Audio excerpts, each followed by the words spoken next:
একদিন মায়ের নবী মোহাম্মদ রাসূলুল্লাহ সাল্লাল্লাহু আলাইহি ওয়াসাল্লাম জঙ্গলের পাশ দিয়ে হেঁটে যাচ্ছিলেন। তখন দয়ার নবী দেখতে পেলেন এক ইহুদি একটি হরিণকে বেঁধে রেখেছে।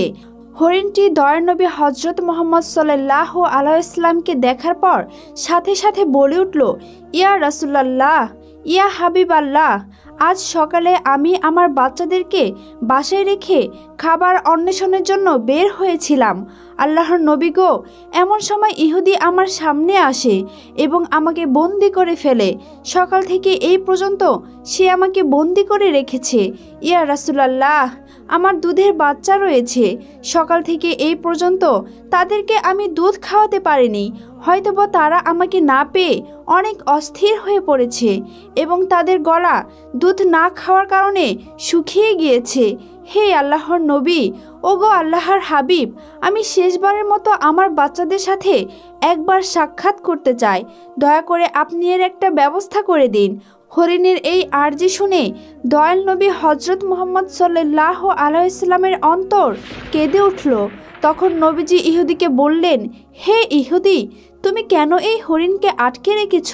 তখন ইহুদি বলল, আমি হরিণকে শিকার করেছি, আর জঙ্গলের প্রাণী শিকার করা তো বৈধ, তাই আমি হরিণকে আটকে রেখেছি। তখন হজরত মুহাম্মদ সাল্লাল্লাহু আলাইহি ওয়াসাল্লাম বললেন, হে ইহুদি, তুমি কি দেখতে পাচ্ছ না, এটা একটা মা হরিণ এবং তার স্তন দুধে পরিপূর্ণ হয়ে রয়েছে। সে তার বাচ্চাদেরকে দুধ না খাওয়ার কারণে অনেক কষ্ট পাচ্ছে। তুমি তাকে ছেড়ে দাও। তখন ইহুদি বলল, আমি এত কষ্ট করে তাকে শিকার করেছি, আর তোমার কথা মতো আমি তাকে ছেড়ে দেব? তখন দয়াল নবী হজরত মুহাম্মদ সাল্লাল্লাহু আলাইহি ওয়াসাল্লাম ওই ইহুদিকে বললেন, তুমি তাকে ছেড়ে দাও। সে শেষবারের মতো তার সন্তানদের সাথে দেখা করতে চায়। তার সন্তানদের সাথে দেখা করে এবং তাদেরকে দুধ পান করিয়ে সে আবার তোমার কাছে ফিরে আসবে। বিশ্বনবীর এই কথা শুনে ইহুদি বলল, বনের হরিণ কি আপনার বাপদাদার সম্পদ যে তাকে একবার ছেড়ে দিলে সে আবার ফিরে আসবে? শিকার করা প্রাণী আজ পর্যন্ত ফিরে এসেছে, এর কি কোনো নজির আছে? রাসূল সাল্লাল্লাহু আলাইহি ওয়াসাল্লাম যখন দেখলেন ইহুদি কোনোভাবেই হরিণটিকে ছেড়ে দেওয়ার জন্য রাজি হচ্ছে না, তখন দয়াল নবী ইহুদিকে বললেন, হে ইহুদি, তুমি হরিণটিকে ছেড়ে দাও, তার বিনিময়ে তুমি আমাকে বেঁধে রাখো। হরিণটি যদি না আসে তাহলে তুমি আমাকে সারা জীবন বেঁধে রাখবে। তখন ইহুদি বলল, তাহলে এই কথাই রইল, আমি হরিণটিকে ছেড়ে দিচ্ছি, বিনিময়ে তোমাকে বেঁধে রাখছি। হরিণ যদি ফিরে না আসে তাহলে তোমাকে সারা জীবন মুক্তি দান করব না। অতঃপর ইহুদি হরিণটিকে ছেড়ে দিল এবং দয়ার নবী রাসূল সাল্লাল্লাহু আলাইহি ওয়াসাল্লামকে বেঁধে রাখল। ছাড়া পেয়ে হরিণটি তাড়াহুড়ো করে বনের মধ্যে চলে গেল। তখন ইহুদি মনে মনে ভাবতে লাগলো, হরিণটি আর কোনোদিন ফিরে আসবে না। এই লোকটাকে আমি সারা জীবন বেঁধে রাখবো। এর চেয়ে বোকা মানুষ এই পৃথিবীতে আর কেউ নেই। একটা বনের হরিণের জন্য সে নিজের জীবনকে বিপদে ফেলল। বনের হরিণ দৌড়াতে দৌড়াতে তার সন্তানদের কাছে এসে পৌঁছালো। তখন তার সন্তানেরা তাকে জিজ্ঞাসা করলো, আম্মাজান, আজ সকাল থেকে আপনি কোথায় ছিলেন? আমরা আপনার জন্য অপেক্ষা করতে করতে ক্লান্ত হয়ে পড়েছি। আমরা আপনার দুধ পান করতে না পেরে আমাদের গলা শুকিয়ে গিয়েছে। তখন মা হরিণ তার সন্তানদেরকে বলল, ও আমার সন্তানেরা, তোমরা জীবনের শেষবারের মতো আমার সঙ্গে দেখা করে নাও এবং আমার দুধ পান করে নাও, আর জীবনে তোমাদের সাথে হয়তোবা দেখা নাও হতে পারে। তখন হরিণের সন্তানেরা তাকে বলল, আম্মাজান, কেন আপনি এমন কথা বলছেন? কেন জীবনে আপনার সাথে আর দেখা হবে না? মা হরিণ তাদেরকে বলল, ওহে বৎসরা, তোমরা তাড়াতাড়ি করে আমার দুধ পান করো। আজ সকালে যখন আমি খাবার অন্বেষণের জন্য বের হয়েছিলাম তখন এক ইহুদি আমাকে বন্দি করে ফেলেছিল। অতঃপর মায়ের নবী রাসূলুল্লাহ সাল্লাল্লাহু আলাইহি ওয়াসাল্লাম সে পথ দিয়ে যাচ্ছিলেন। তখন আমি তাকে ডেকে তোমাদের কথা খুলে বললাম এবং তাকে আরও বললাম, ইয়া রাসূলুল্লাহ, আমার সন্তানেরা দুধ না খেয়ে পিপাসা অবস্থায় আমার পথ চেয়ে বসে আছে। আপনি আমায় তাদের কাছে যাওয়ার একটা ব্যবস্থা করে দিন। তখন মায়ের নবী হজরত মুহাম্মদ সাল্লাল্লাহু আলাইহি ওয়াসাল্লাম নিজেকে ইহুদির কাছে জিম্মাদারি রেখে আমাকে তোমাদের কাছে শেষবারের জন্য দেখা করার জন্য পাঠিয়েছেন। ও আমার সন্তানেরা, নিষ্ঠুর ইহুদি আমার মায়ের নবীকে বেঁধে রেখেছে, তাই তোমরা তাড়াতাড়ি আমার দুধ পান করো। আমাকে আবার জলদি ফিরে যেতে হবে, আমি আমার নবীকে কষ্ট দিতে পারবো না। যখন হরিণের সন্তানেরা শুনল তার মা মায়ের নবীকে জিম্মাদারি রেখে তাদের সাথে শেষবারের মতো দেখা করার জন্য এবং তাদেরকে দুধ পান করানোর জন্য এসেছে, তখন হরিণের সন্তানেরা বলে উঠল, ও আম্মাজান, আপনি কিভাবে ভাবলেন মায়ের নবী ইহুদির হাতে বন্দি রয়েছে? নবীকে বন্দি অবস্থায় রেখে আমরা আপনার দুধ পান করব? আপনি চলুন, আমরা আপনার সাথে যাব। দয়ার নবী হজরত মুহাম্মদ সাল্লাল্লাহু আলাইহি ওয়াসাল্লামের কোনো কষ্ট আমরা সহ্য করতে পারবো না। অতঃপর হরিণ ও তার সন্তানেরা দয়ার নবী হজরত মুহাম্মদ সাল্লাল্লাহু আলাইহি ওয়াসাল্লামের মায়ায় তার কাছে যাওয়ার জন্য রওনা করলেন। ওদিকে হরিণ আসতে কিছুটা দেরি হওয়ায় ইহুদি হজরত মুহাম্মদ সাল্লাল্লাহু আলাইহি ওয়াসাল্লামকে বলতে লাগলো, তোমার মতো বোকা মানুষ আমি আর এই পৃথিবীতে দেখি নাই। বনের শিকার করা হরিণ তাকে ছেড়ে দিলে সে কি আর কোনোদিন ফিরে আসে? আর একটা বনের হরিণের জন্য তুমি নিজেকে আমার কাছে বন্ধক রেখেছো। কিয়ামত পর্যন্ত এই হরিণ আর ফিরে আসবে না। কিয়ামত পর্যন্ত তুমি আমার কাছ থেকে ছাড়া পাবে না। তখন দয়াল নবী হজরত মুহাম্মদ সাল্লাল্লাহু আলাইহি ওয়াসাল্লাম ইহুদির এই কথা শুনে বললেন, ওহে ইহুদি, তুমি একটু ধৈর্য ধারণ করো, হরিণ অবশ্যই আমার মায়ায় আবার তোমার কাছে ফিরে আসবে। হজরত মুহাম্মদ সাল্লাল্লাহু আলাইহি ওয়াসাল্লামের এই কথা শুনে ইহুদি বলল, হে মুহাম্মদ, তোমার এই অলৌকিক কল্পনা ছেড়ে দাও। আমি দৃঢ় বিশ্বাসের সাথে বলতে পারি কিয়ামতের আগ পর্যন্ত হরিণ আর ফিরে আসবে না। এভাবে কিছুটা সময় কেটে গেল আর ইহুদি মনে মনে ভাবতে লাগলো, মুহাম্মদকে আটকে রেখে বড় রকমের একটা অর্থ তার সঙ্গীদের কাছ থেকে আমি উসুল করে নিতে পারবো। হরিণ কি জীবনে কারো মায় ফিরে আসে? এই লোকটি একটা বেকুব ছাড়া আর কিছুই নয়। এভাবে আরও কিছু সময় অতিবাহিত হওয়ার পর ইহুদি দেখল শুধু বনের হরিণ নয়, বনের হরিণের সাথে তার সন্তানেরও ফিরে এসেছে। এই দৃশ্য দেখে ইহুদি অত্যন্ত অবাক হয়ে গেল। তখন দয়াল নবী হজরত মুহাম্মদ সাল্লাল্লাহু আলাইহি ওয়াসাল্লাম হরিণকে জিজ্ঞাসা করলেন, ওহে হরিণ, তুমি তোমার সন্তানদেরকে কেন নিয়ে এসেছো? কথা তো ছিল তুমি একাই ফিরে আসবে। তখন মা হরিণ বলল, ইয়া রাসূলুল্লাহ, আমি যখন আমার সন্তানদের কাছে ফিরে গিয়ে বললাম মায়ের নবী হজরত মুহাম্মদ সাল্লাল্লাহু আলাইহি ওয়াসাল্লামকে বন্দি রেখে জিম্মাদারি রেখে আমাকে তোমাদের কাছে জীবনের শেষবারের মতো দেখা করার জন্য পাঠিয়েছে এবং জীবনের শেষবারের মতো দুধ পান করার জন্য পাঠিয়েছে, তখন আমার সন্তানেরা বলল, ওহে আম্মাজান, আপনি কিভাবে ভাবলেন মায়ের নবী হজরত মুহাম্মদ সাল্লাল্লাহু আলাইহি ওয়াসাল্লামকে বাঁধিয়ে রেখে আমরা আপনার দুধ পান করব? ইয়া রাসূলুল্লাহ, তখন আমার সন্তানেরাও আমার সাথে রওনা করে চলে এসেছেন। হে আল্লাহর নবী, আপনাকে কষ্ট দেওয়ার জন্য আপনি আমাদেরকে ক্ষমা করে দিন। এতক্ষণ পর্যন্ত আমরা আপনাকে কষ্ট দিয়েছি। অতঃপর ইহুদিকে লক্ষ্য করে বিশ্বনবী বলতে লাগলেন, ওহে ইহুদি, এই নাও, তোমার শিকার করা হরিণ ফিরে এসেছে। শুধু সে ফিরে আসেনি, ফিরে এসেছে তার সকল সন্তানগুলি। এখন তুমি তাদেরকে তোমার কাছে ব্যবহার করতে পারো। আর তুমি এ কথা মনে রেখো, আমি সত্য নবী। আমি শুধু মানুষেরই নবী নয়, আমি বন জঙ্গলের পশু পাখি এবং সমগ্র জাহানের নবী। উক্ত কথাগুলি বলে দয়াল নবী রাসূলুল্লাহ সাল্লাল্লাহু আলাইহি ওয়াসাল্লাম চলে যেতে লাগলেন। তখন ইহুদি পিছন থেকে দয়াল নবীকে ডাক দিয়ে বললেন, ইয়া রাসূলুল্লাহ, ইয়া হাবিবাল্লাহ, বনের হরিণ যার মায়ে ফিরে আসে আমি বুঝতে পেরেছি তিনি আল্লাহর নবী ছাড়া আর কেউই নন। হে আল্লাহর রাসূল, আমাকে আপনি আপনার হাতে হাত রেখে কালেমা পড়ে মুসলমান করে দিন। আর এই হরিণের আমার কোনো দরকার নেই। আপনি আমাকে আপনার চরণতলে রেখে আপনার গোলামি করার সুযোগ দিন। অতঃপর রাসূলুল্লাহ সাল্লাল্লাহু আলাইহি ওয়াসাল্লামের হাতে হাত রেখে সেই ইহুদি মুসলমান হয়ে গেল। সুবহানাল্লাহ। এমনইভাবে আরও একদিনের ঘটনা। একদিন বিশ্বনবী একবার সাহাবীদের সাথে এক মজলিসে উপস্থিত ছিলেন। এমন সময় সেখানে একজন গ্রাম্য বেদুইন ব্যক্তির উপস্থিত হলেন। তখন তার হাতে শিকার করা একটি গুইসাপও ছিল। সে বেদুইন রাসূলুল্লাহ সাল্লাল্লাহু আলাইহি ওয়াসাল্লামের দিকে ইশারা করে সাহাবায়ে কেরামদেরকে জিজ্ঞাসা করল, তিনি কে? সাহাবায়ে কেরাম উত্তর দিলেন, তিনি আল্লাহর রাসূল রাসূলুল্লাহ সাল্লাল্লাহু আলাইহি ওয়াসাল্লাম। তিনি হলেন জিন ও ইনসানের নবী, তিনি হলেন তামান বিশ্বজাহানের নবী। অতপর সেই বেদুইন গ্রাম্য ব্যক্তি বলল, আমি লাখো উজ্জার করে কসম করে বলছি, আমি তাকে নবী বলে স্বীকার করি না। তবে আমার হাতে যে শিকার করা গুইসাপ রয়েছে, সাপটি যদি কথা বলে, তার নবুয়তের ব্যাপারে স্বীকৃতি দান করে, তাহলে আমি তাকে নির্দ্বিধায় নবী বলে মেনে নেব। হে মুহাম্মদ, যতক্ষণ পর্যন্ত এই সাপটি আপনার প্রতি ঈমান না আনবে, ততক্ষণ পর্যন্ত আমিও আপনার উপর ঈমান আনব না। তখন রাসূলুল্লাহ সাল্লাল্লাহু আলাইহি ওয়াসাল্লাম বললেন, হে বেদুইন, তুমি সত্য করে বলো তো, এই গুইসাপটি যদি তোমার কথা মতো আমার উপর ঈমান আনে, আমার নবুয়তের ব্যাপারে স্বীকৃতি প্রদান করে, তাহলে কি তুমি আমার উপর ঈমান আনবে? তখন বেদুইন ব্যক্তি জবাব দিল, যদি সত্যি এটি হয়, তাহলে আমি নির্দ্বিধায় তোমাকে নবী বলে স্বীকার করে নেব এবং তোমার প্রতি ঈমান আনব। তখন আল্লাহর নবী রাসূলুল্লাহ সাল্লাল্লাহু আলাইহি ওয়াসাল্লাম বেদুইনকে বললেন, তুমি গুইসাপটিকে ছেড়ে দাও। রাসূল করিম সাল্লাল্লাহু আলাইহি ওয়াসাল্লামের আদেশ মতো সে বেদুইন ব্যক্তি তার সাপটিকে ছেড়ে দিল। এরপর বিশ্বনবী গুইসাপটিকে ডাক দিয়ে বললেন, হে গুইসাপ।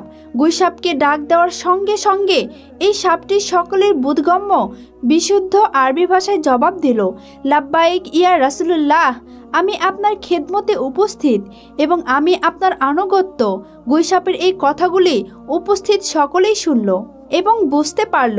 এরপর রাসূল সাল্লাল্লাহু আলাইহি ওয়াসাল্লাম গুইসাপকে জিজ্ঞাসা করলেন, হে গুইসাপ, তুমি কার ইবাদত করো? জবাবে গুইসাপ বলল, আমি ওই আল্লাহর ইবাদত করি, যার আরশ আকাশে, যার রাজত্ব দুনিয়াতে, যিনি সমুদ্রের ভিতর পথ সৃষ্টি করেছেন, যিনি বেহেশতের রহমত এবং দুজকে আযাব সৃষ্টি করেছেন। আল্লাহর নবী রাসূলুল্লাহ সাল্লাল্লাহু আলাইহি ওয়াসাল্লাম গুইসাপকে পুনরায় জিজ্ঞাসা করল, হে গুইসাপ, আমি কে? তখন গুইসাপ জবাব দিল, আপনি আল্লাহর রাসূল এবং আপনি আখেরি নবী। যে ব্যক্তি আপনার সততা স্বীকার করবে সে সফলকাম হবে, আর যে ব্যক্তি আপনাকে মিথ্যা প্রতিপন্ন করবে সে ব্যর্থ হবে। অতঃপর রাসূলুল্লাহ সাল্লাল্লাহু আলাইহি ওয়াসাল্লাম সেই গ্রাম্য বেদুইন ব্যক্তির দিকে লক্ষ্য করে বলল, হে বেদুইন, এখন কি তোমার মনে আমি আল্লাহর রাসূল হওয়ার ব্যাপারে আর কোনো সন্দেহ রয়েছে? বেদুইন ব্যক্তিটি বলল, ইয়া রাসূলুল্লাহ, ইয়া হাবিব আল্লাহ, যার নবুয়তের ব্যাপারে একটি গুইসাপ সাক্ষ্য দেয়, তার নবুয়তের ব্যাপারে সন্দেহ করার আমি কে? হে আল্লাহর হাবিব, আপনি আমাকে মুসলমান বানিয়ে দিন এবং আপনার চরণ তলে খেদমত করার সুযোগ দান করেন। তখন সেই বেদুইন হুজুরে আকরাম রাসূলুল্লাহ সাল্লাল্লাহু আলাইহি ওয়াসাল্লামের হাতে হাত রেখে কালেমা পড়ে মুসলমান হয়ে গেলেন। সুবহানাল্লাহ।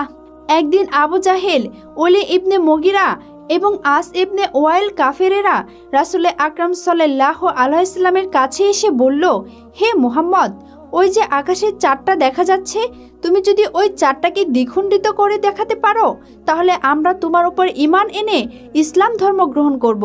তখন রাসূল আকরাম সাল্লাল্লাহু আলাইহি ওয়াসাল্লাম তাদেরকে বললেন, আমি যদি সত্যি এই আকাশের চাঁদকে দ্বিখণ্ডিত করে দেখাতে পারি, তাহলে কি তোমরা আমার উপর ঈমান আনবে এবং আল্লাহকে আল্লাহ বলে স্বীকার করবে?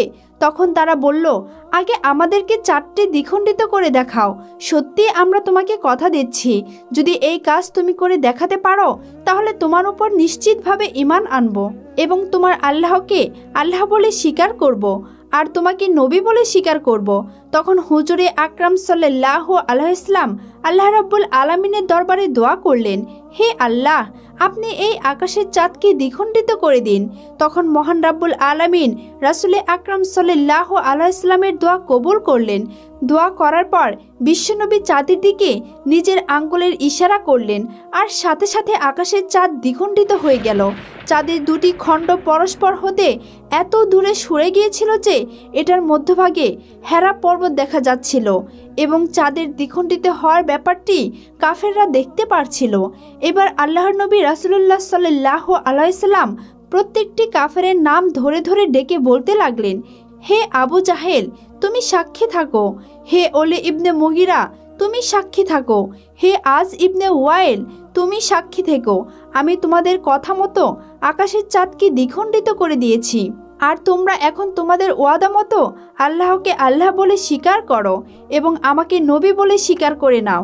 তখন কাফেরেরা হাসতে হাসতে বলতে লাগলো, ওরে মুহাম্মদ, এতদিন আমরা জানতাম তুমি এই পৃথিবীর বিভিন্ন জিনিসের উপর জাদু করার ক্ষমতা রাখো, কিন্তু আজ তো দেখছি তুমি আকাশের চাঁদের উপরেও জাদু করার ক্ষমতা রাখো। তোমার মতো এত বড় জাদুকর আমরা আর এই পৃথিবীতে কখনোই দেখিনি।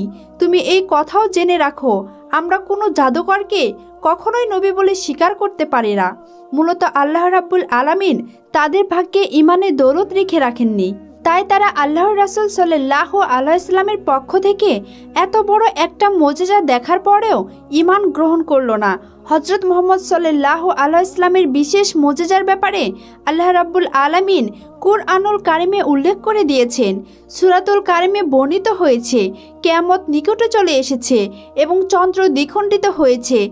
একদা রাসূলুল্লাহ সাল্লাল্লাহু আলাইহি সাল্লাম উসামা রাদিয়াল্লাহু তাআলা আনহুকে নিয়ে কোথাও সফরে যাচ্ছিলেন। প্রতিমধ্যে হযরত মুহাম্মদ সাল্লাল্লাহু আলাইহি সাল্লাম উসামাকে বললেন, হে উসামা, তুমি খুঁজে দেখো ইস্তেঞ্জার জন্য কোনো জায়গা খুঁজে পাও কিনা। উসামা রাদিয়াল্লাহু তাআলা আনহু হযরত মুহাম্মদ সাল্লাল্লাহু আলাইহি সাল্লামের নির্দেশ পেয়ে ইস্তেঞ্জা করার জন্য জায়গা খুঁজতে লাগলেন, কিন্তু ধুধু মরুভূমি হওয়ায় খাওয়াইলা খুঁজে পেলেন না। অতঃপর তিনি রাসূল করিম সাল্লাল্লাহু আলাইহি সাল্লামের কাছে এসে আরজ করলেন, ইয়া রাসূলুল্লাহ, এই ময়দানে আরাম নেয়ার মতো কোনো জায়গা নেই। তখন আল্লাহর রাসূল হযরত মুহাম্মদ সাল্লাল্লাহু আলাইহি সাল্লাম বললেন, তবে দেখো আশেপাশে কোনো বৃক্ষ বা পাথর আছে কিনা। তখন উসামা রাদিয়াল্লাহু তাআলা আনহু বললেন, হে আল্লাহর রাসূল, আশেপাশে কিছু বৃক্ষ পাথর আছে বটে। তখন আল্লাহর নবী বললেন, তুমি সেই বৃক্ষ এবং পাথরগুলিকে গিয়ে বলো, আল্লাহর নবী তোমাদেরকে নির্দেশ দিয়েছেন তোমরা একত্র হয়ে যাও এবং ইস্তেঞ্জার জন্য একটি উপযুক্ত জায়গা তৈরি করে দাও। তখন উসামা রাদিয়াল্লাহু তাআলা আনহু সেই গাছগুলির কাছে গিয়ে বললেন, হে বনের গাছ, আল্লাহর নবী রাসূল করিম সাল্লাল্লাহু আলাইহি ওয়াসাল্লাম তোমাদের মাঝে বসে ইস্তেঞ্জা করতে চাচ্ছে। তিনি তোমাদেরকে এই নির্দেশ দিয়েছেন, তোমরা পরস্পরের সাথে একত্রিত হয়ে মিলিত হয়ে যাও এবং তার ইস্তেঞ্জা করার জন্য একটি উপযুক্ত জায়গার ব্যবস্থা করে দাও। বিশ্বনবীর এই নির্দেশ পাওয়া মাত্র গাছগুলি পরস্পরের কাছাকাছি গিয়ে একত্রিত হয়ে গেল। এরপর নবী করিম সাল্লাল্লাহু আলাইহি সাল্লাম সেই গাছগুলোর আড়ালে বসে ইস্তেঞ্জা সারলেন। ইস্তেঞ্জা করার পরে রাসূলুল্লাহ সাল্লাল্লাহু আলাইহি সাল্লাম ফিরে এসে উসামা রাদিয়াল্লাহু তাআলা আনহুকে পুনরায় বললেন, উসামা, তুমি গাছগুলিকে গিয়ে বলো তারা যেন পরস্পর থেকে বিচ্ছিন্ন হয়ে যায় এবং তাদের জায়গা মতো চলে যায়। অতঃপর উসামা রাদিয়াল্লাহু তাআলা আনহু আবার গাছগুলির কাছে গিয়ে বললেন, হে বৃক্ষদল, আল্লাহর নবী আবার তোমাদেরকে নিজেদের জায়গায় যাওয়ার জন্য নির্দেশ দিয়েছেন। রাসূলুল্লাহ সাল্লাল্লাহু আলাইহি সাল্লামের নির্দেশ পাওয়া মাত্রই বৃক্ষদল যার জায়গায় ফিরে গেল। সুবহানাল্লাহ। একবার বিশ্বনবী যুদ্ধ থেকে ফেরার সময় একটি গাছের ছায়ায় শুয়ে বিশ্রাম নিচ্ছিলেন আর তার তলোয়ারটি তার পাশে রেখে দিয়েছিলেন। রাসূল করিম সাল্লাল্লাহু আলাইহি সাল্লাম যখন একটু তন্দ্রাচ্ছলিত হলেন, ঠিক এমন সময় তার একজন শত্রু এসে সে তার তলোয়ারটি হাতে উঠিয়ে নিল এবং তলোয়ারের খুলস মুক্ত করে তলোয়ারটি আল্লাহর রাসূল সাল্লাল্লাহু আলাইহি সাল্লামের উপর কাত করে ধরল। এরপর সেই শত্রু বলল, হে মুহাম্মদ, বলো এখন আমার হাত থেকে তোমাকে কে রক্ষা করবে। তখন আল্লাহর নবী রাসূল করিম সাল্লাল্লাহু আলাইহি সাল্লাম নির্ভয়ে এবং প্রশান্ত মনে বললেন, আমার আল্লাহ আমাকে রক্ষা করবেন। আল্লাহর নবী এই কথা শ্রবণ করার সাথে সাথে লোকটির শরীর ও হাত পায়ে কন শুরু হয়ে গেল এবং কাঁপতে কাঁপতে তার হাত থেকে তলোয়ার পড়ে গেল। অতঃপর বিশ্বনবী তলোয়ারটি তার নিজের হাতে উঠিয়ে নিয়ে বললেন, এবার বলো তোমাকে আমার হাত থেকে কে রক্ষা করবে। তখন সে লোকটি অত্যন্ত ভীত সন্ত্রস্ত হয়ে পড়ল এবং সে বলল, কোনো সম্মানিত লোক যদি আমার প্রাণ ভিক্ষা দিতে চায় তাহলে তিনি আমাকে রক্ষা করতে পারেন। তার এই কথা শুনে আল্লাহর নবী হযরত মুহাম্মদ সাল্লাল্লাহু আলাইহি সাল্লাম তাকে বললেন, যাও, তোমাকে আমি মুক্ত করে দিলাম, তোমার কোনো ক্ষতি আমি করব না।